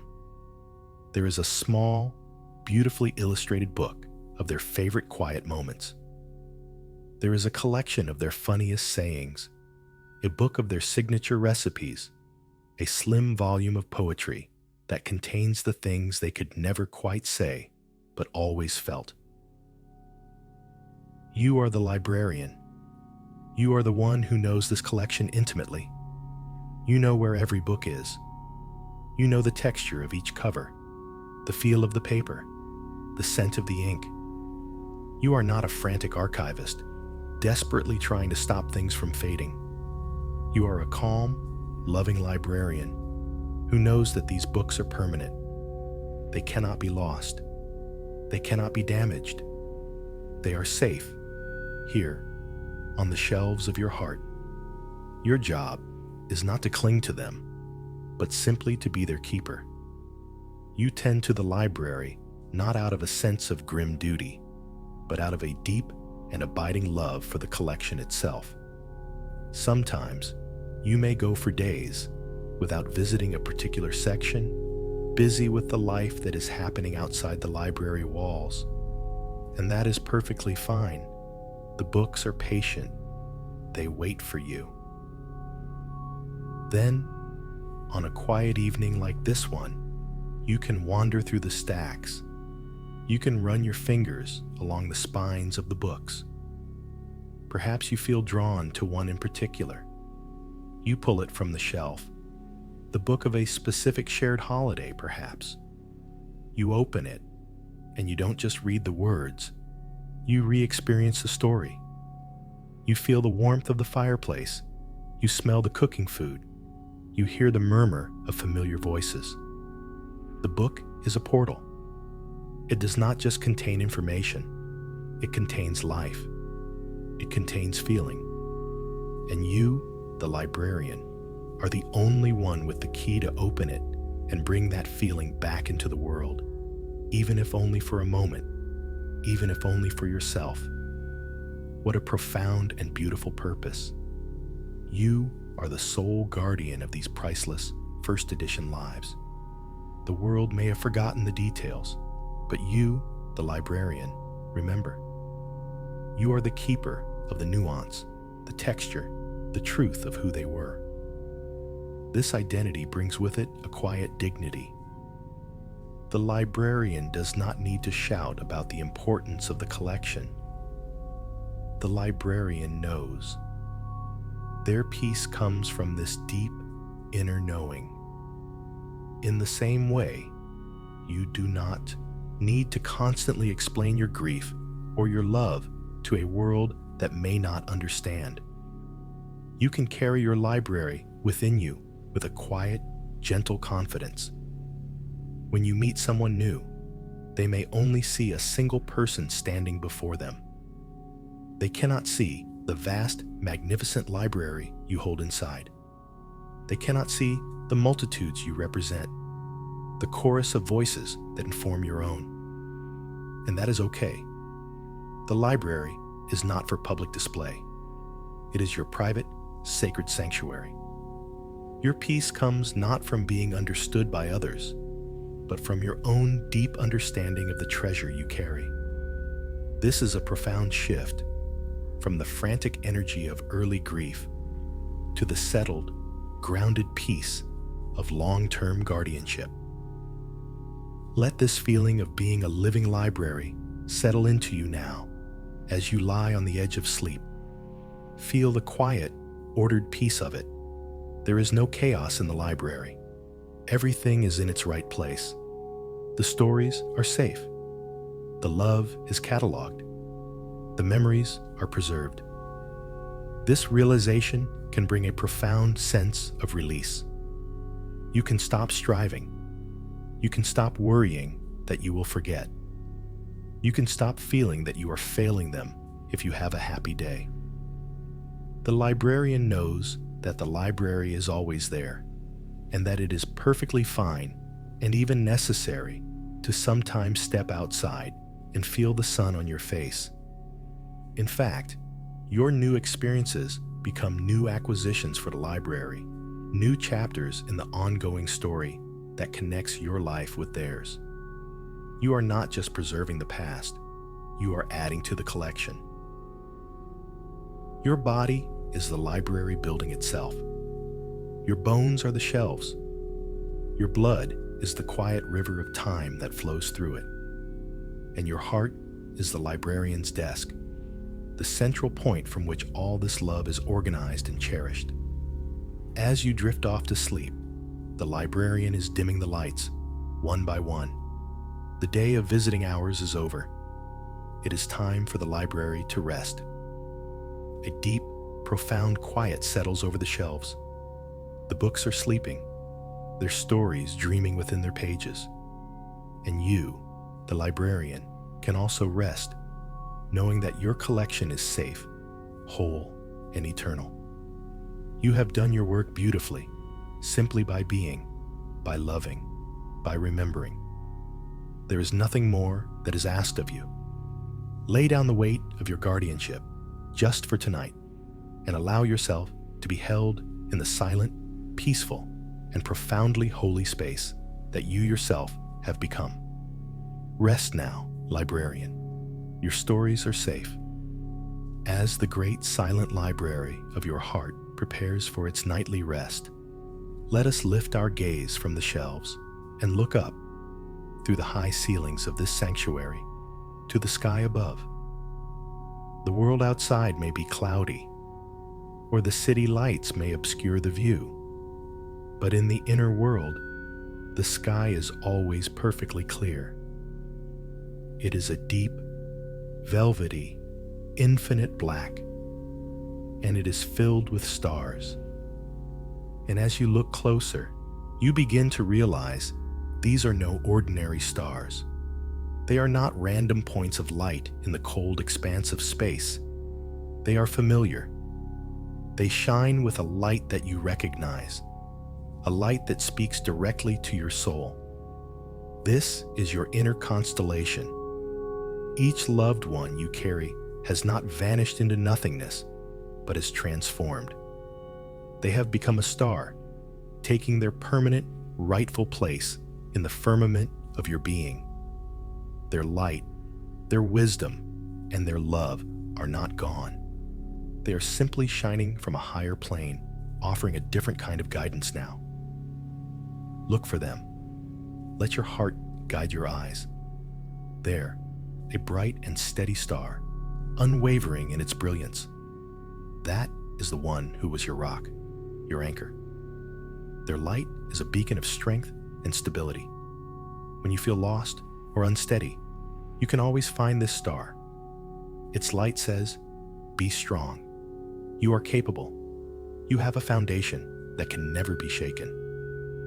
It is the North Star of your inner sky, the constant point of reference by which you can always navigate.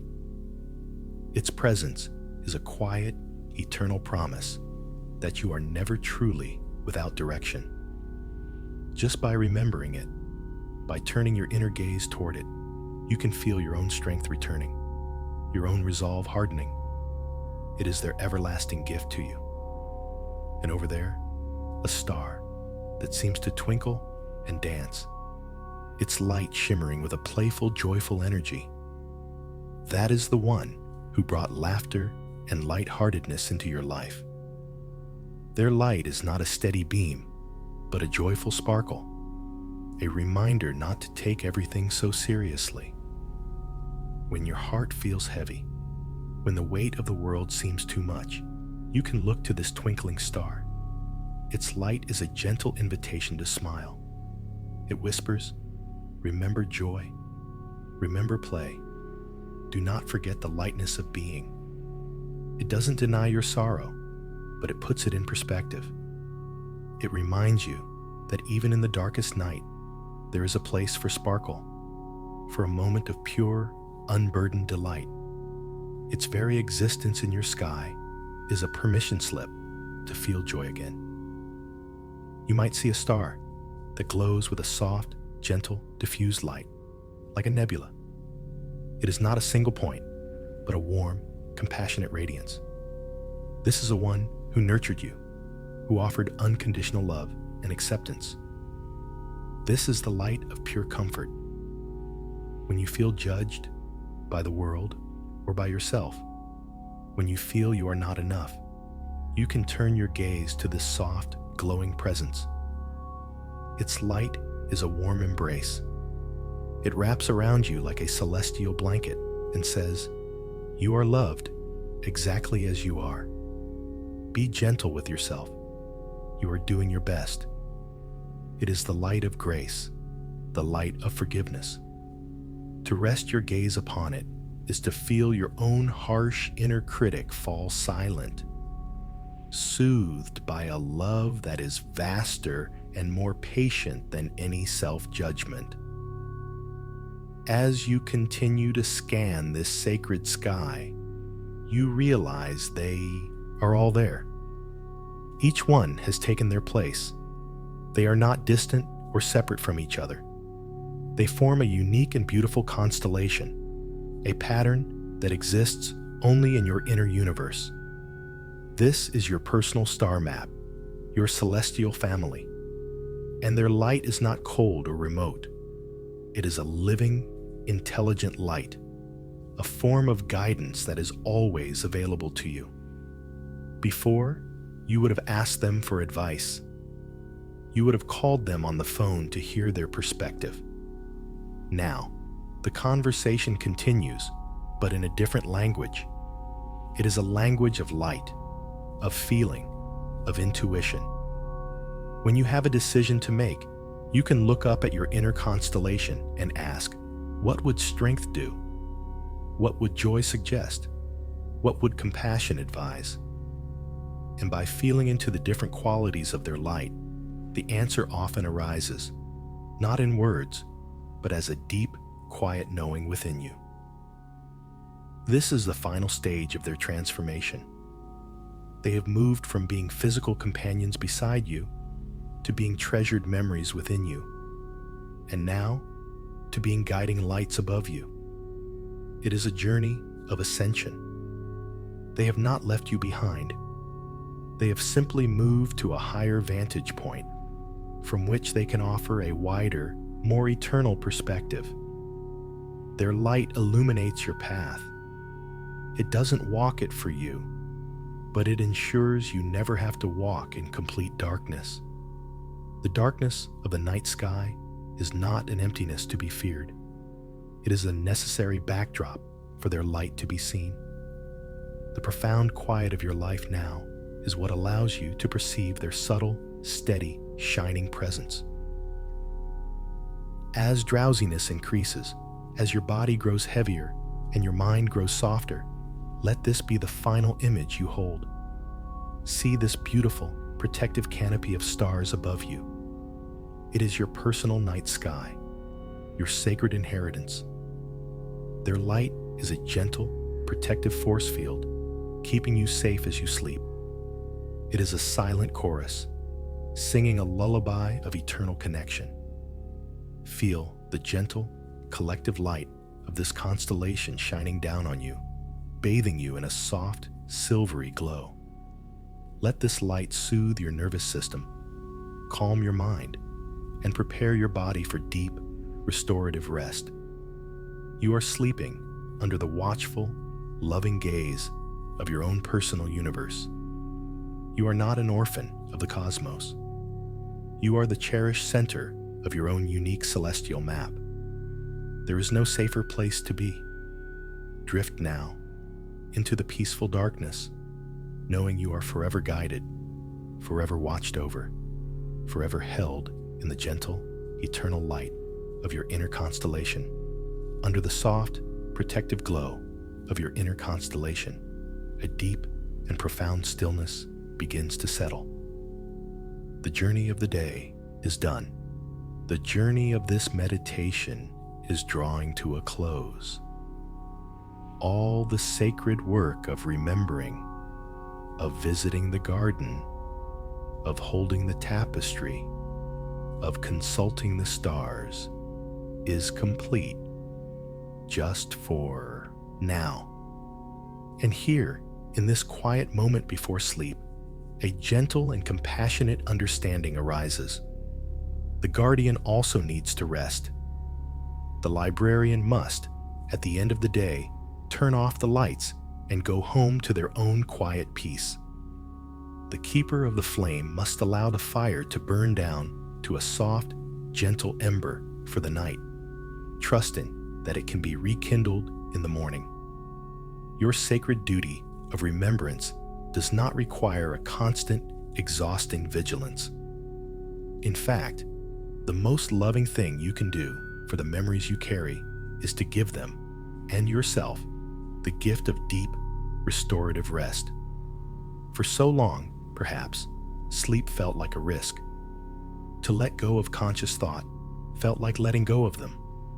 To surrender to the darkness felt like a small betrayal, a momentary abandonment of your watch. But we can now see it differently. Rest is not an escape from your love. It is an essential part of it. A garden that is never allowed to rest through the night cannot flourish. A librarian who never sleeps cannot properly care for their collection. Your strength is not infinite. It must be replenished. And the deepest replenishment comes from this nightly act of surrender. It is an act of trust. Trusting that the love is so deeply woven into you, it will still be there when you wake. Trusting that the constellation will still be shining above you, even when your eyes are closed. Trusting that the garden will be safe, even when you are not consciously tending it. So, tonight, we will give you a profound and unequivocal permission. A permission you can grant to your own beautiful, tired heart. You have permission to lay the day down. All of it. The moments of quiet strength and the moments of sudden, piercing sorrow. The tasks you completed and the ones you did not. The conversations you had and the ones you miss having. You can lay it all down at the foot of your bed like a heavy cloak you have been wearing. Feel the physical release of this. Give your shoulders permission to stop holding up the world. Give your mind permission to stop replaying the past and rehearsing the future. Give your heart permission to stop its tireless work of feeling everything so intensely just for a few hours. You have done enough. You have been enough. You are enough. And now, it is time to simply be, to be held. Let your attention be drawn to the physical reality of your bed. Feel the mattress beneath you, solid and supportive. It is holding your full weight without complaint, without judgment. It is asking nothing of you. Let yourself sink into it, a fraction of an inch deeper. Let go of the tiny, unconscious muscles you are using to hold yourself up, to keep yourself braced. There is no need. You are completely and utterly supported. Now, feel the pillow beneath your head. Let it cradle the weight of your thoughts, your memories, your worries. Let your head become heavy, heavy, so very heavy. Let the pillow take it all. Your neck can relax. Your jaw can soften. Your forehead can smooth out. You have permission to release the effort of holding and to be held instead. This is the great exchange of the night. You release your grip on the world, and in return, you allow the simple, honest comfort of your bed to hold you completely. The language of our thoughts now becomes slower. The pauses a little longer. As you continue to breathe, feel your body becoming heavier and heavier with each exhale. Your feet are heavy. Your legs are heavy. Your hips are sinking into the bed. Your back is soft and released. Your arms are like lead. Your hands are deeply at rest. A warm, pleasant heaviness is spreading through your entire body. This is the feeling of surrender. It is the feeling of your body's deep wisdom taking over. Your body knows it needs this rest. It craves this release. And all you have to do is allow it. Let go of the controls. Let the gentle, automatic pilot of your own biology guide you into the peaceful harbor of sleep. The tide of drowsiness is rising, slowly, gently, and you can simply float upon it. There is no need to swim, no need to struggle, just float. This permission to rest is the ultimate act of self-compassion. For the one who has cared for so many, it is now time to be cared for. For the one who has been strong for so long, it is now time to be soft. This softness is not weakness. It is the necessary balance to your immense strength. It is the fallow field that will allow new strength to grow. You are honoring the natural cycle of things. The cycle of doing and being. The cycle of holding on and letting go. The cycle of wakefulness and sleep. By embracing this rest, you are aligning yourself with the deep, wise rhythm of the universe. The sun does not shine all the time. The moon does not stay full. The trees let go of their leaves in the autumn. All of nature understands the sacred necessity of rest, of release, of the quiet, dormant time. And you are a part of nature.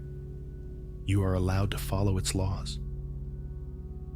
So, one last time, give yourself this gift. Whisper it to yourself in the quiet of your own mind. I give myself permission to rest now. Feel the resonance of those words. Feel how every cell in your body agrees, sighs in relief. The watch is over for tonight. The library is closed. The garden is quiet. You have fulfilled your sacred duties beautifully. And now, your only duty is to your own well-being, to your own peace. Let the heaviness in your limbs be a comfort. Let the slowing of your thoughts be a relief. You are drifting now, drifting on a quiet, peaceful current toward a place of deep, silent, and restorative peace. You have earned this peace. It is your birthright, and it is waiting for you now with open arms. As you drift on this gentle current, heavy and relaxed, on the very edge of sleep, let us introduce one final, comforting image. It is a reframing of what your body becomes in the night, a new understanding of what sleep is for the guardian of love. As you lie here, your body so deeply at rest, so completely at peace, imagine it not just as a vessel for your own consciousness, but as a safe and warm house, a house of presence. And in this house, all the beloved spirits, all the cherished memories, all the beautiful souls you carry within you can reside peacefully through the night. You are not leaving them behind as you go to sleep. You are providing them with the quietest, safest, most loving shelter they could ever know. You are inviting them to rest with you.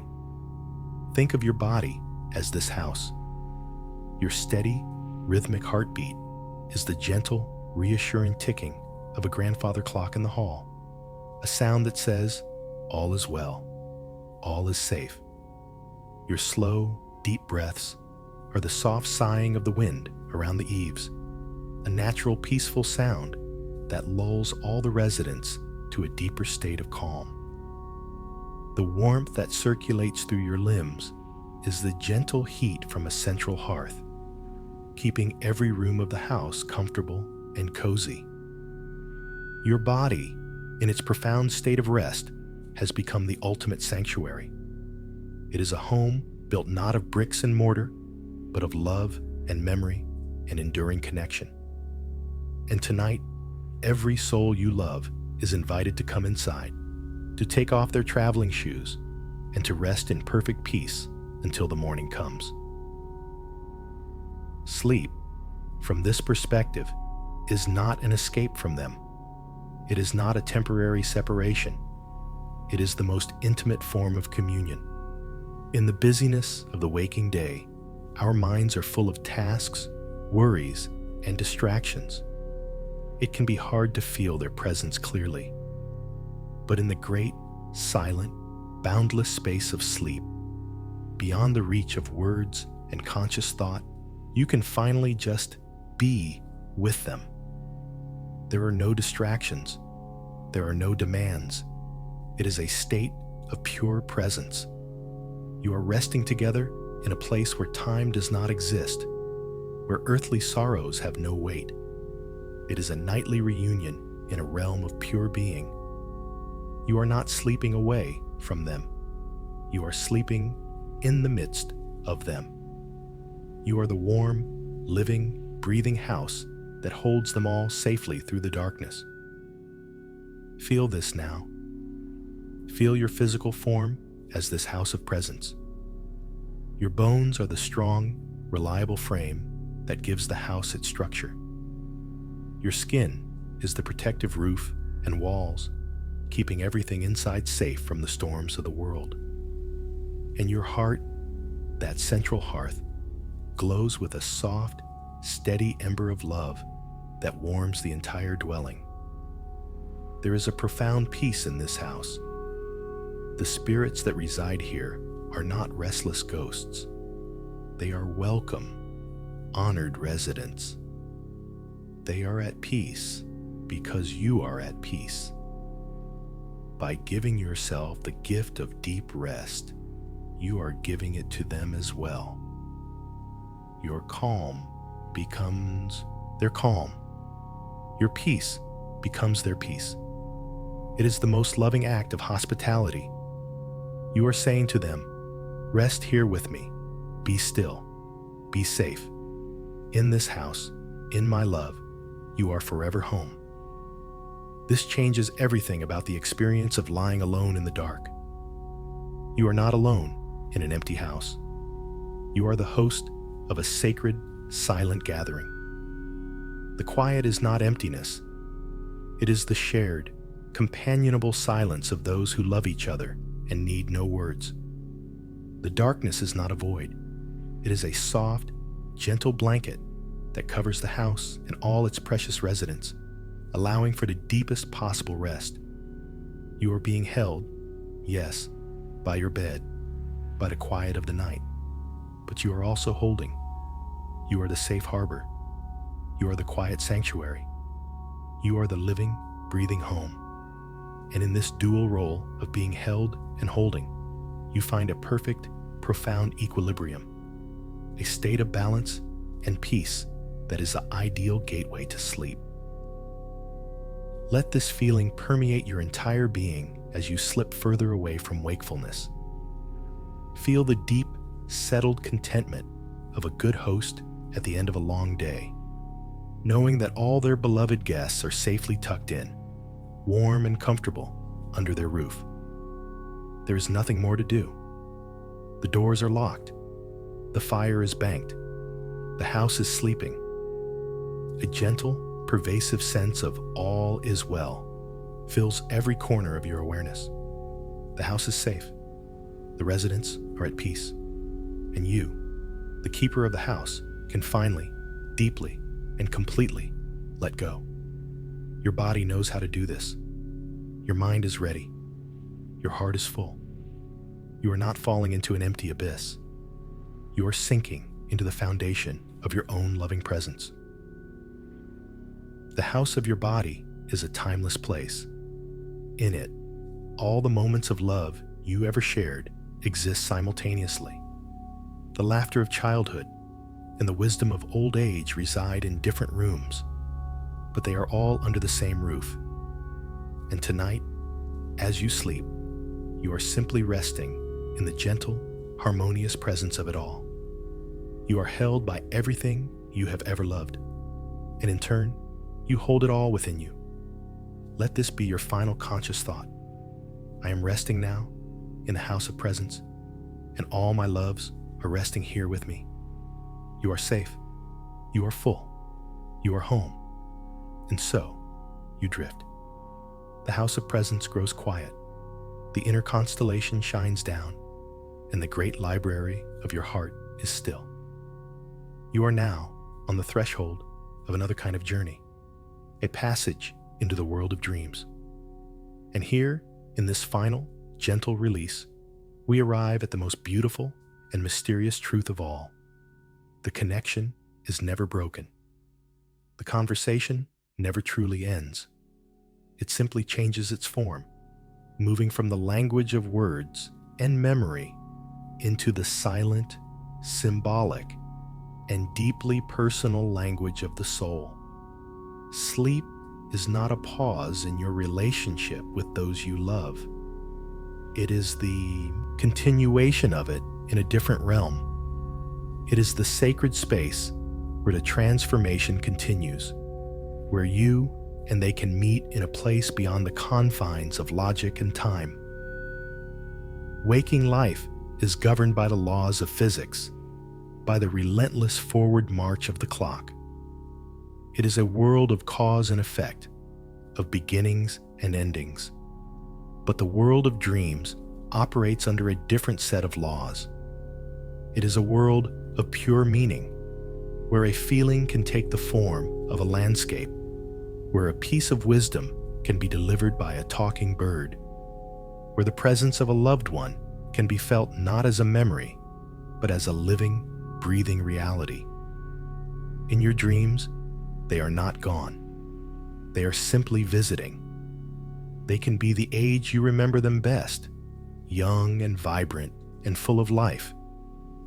They can offer a piece of advice you desperately needed to hear, a reassurance that feels more real than anything in your waking day. Or they can simply be there, sitting with you in a quiet room, and their presence alone is enough to heal something deep within you. We cannot command these visitations. They are a grace. They come when they are needed, often when we least expect them.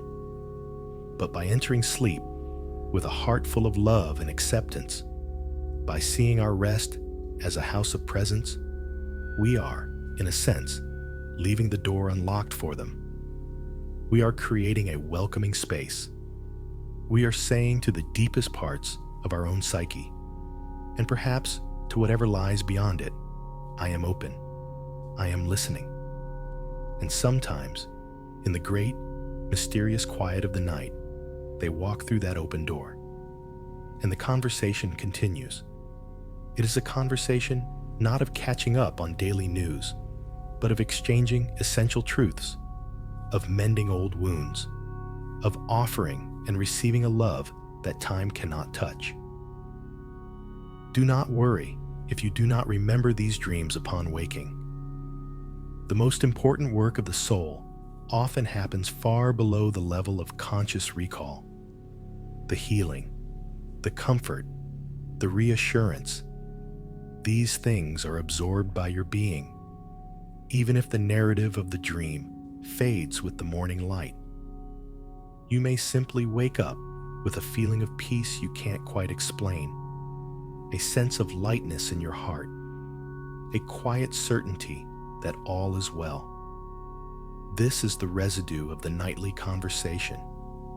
It is the gift that the dream world leaves on the shore of your waking mind. The important thing is not to remember the visit, but to have been visited. And by resting in love, you make that visitation possible. Your life as the last witness, as the guardian, is a profound journey of integration. You are integrating their love into your being, their wisdom into your choices, their memory into your present. And sleep is the great workshop where this integration happens. It is where the raw data of your memories and your love is woven into the fabric of who you are becoming.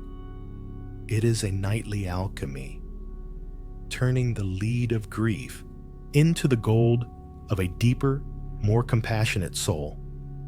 You don't have to do anything. You don't have to direct it. You only have to surrender to the process. You have to trust that your own deep inner wisdom, in concert with the love you carry, knows exactly what it is doing. Rest is not an empty state. It is a profoundly creative one. It is the darkness of the soil in which the seed of your future self is germinating. So as you let go now, As the last threads of conscious thought unravel, release all expectation. Release all desire to control or understand. Let the mystery be the mystery. Let the night be the night. You have walked this journey with courage and with grace. You have tended the garden, held the tapestry, gazed at the stars. You have learned to be the librarian, the guardian, the house of presence. You have done all that can be done, and now you are carried. You are held in a love that is vaster than your understanding, a peace that is deeper than your sorrow. You are floating on a gentle, silent river, flowing toward an ocean of rest.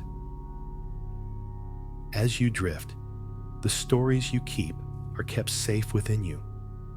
You are their good night, and they are your peaceful dreams.